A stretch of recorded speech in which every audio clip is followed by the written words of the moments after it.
Hey guys, if you live in Australia, you must have heard the words like double brick, single brick, and brick veneer so many times. But still, a lot of my clients still can't understand because these words can get really confusing sometimes. There are many houses with only one layer of bricks in the internal walls, but are still called as in double brick house. Why?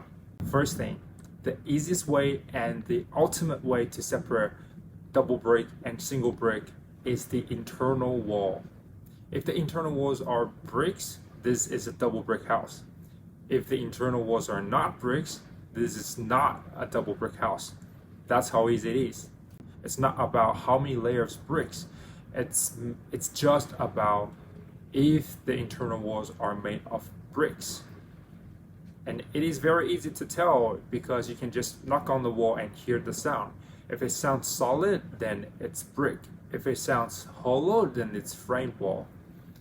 So what's the difference of living in a double brick house versus living in a single brick house? To me, it's mainly the sound and thermal insulation. When you're in a double brick house, the best thing is that when you can be very loud in a room and people from the other room can't still hear you. But the brick veneer house is another story. The internal walls are made of framing like this.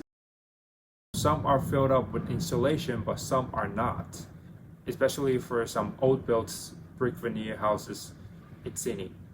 A real good example is my office. So this wall at my back is made of framed works and there's no insulation inside this wall.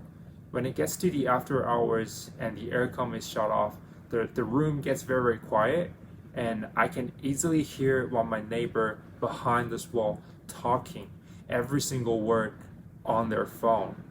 It is creepy ass, but this is the truth. So if you're buying a house or building a house, you have to know the difference.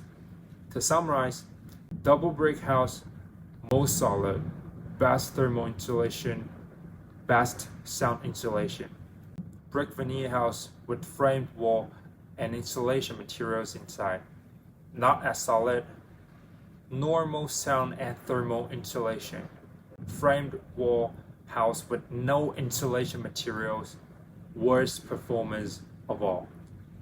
So how much of a difference to build a brick veneer house versus a double brick house? Generally speaking, building with the same interior and exterior design, upgrading from brick veneer to double brick roughly costs you 10 to 15% extra in Sydney in 2024. And that includes upgrading the concrete slab and the concrete footing to bear the extra load from the bricks. For example, if building a brick veneer of 1.3 million, upgrading to a double brick might cost you 1.4 to 1.5 in total. Another thing to know is building a double brick house takes more time to finish. So make sure that you don't forget the interest rate and the monthly repayments if you're borrowing from the bank. Okay, this is everything of this video. If you find it helpful, please subscribe my channel and I will continue to share with you my real experience from building in Australia. Thanks for watching. I'll see you next time. Peace out.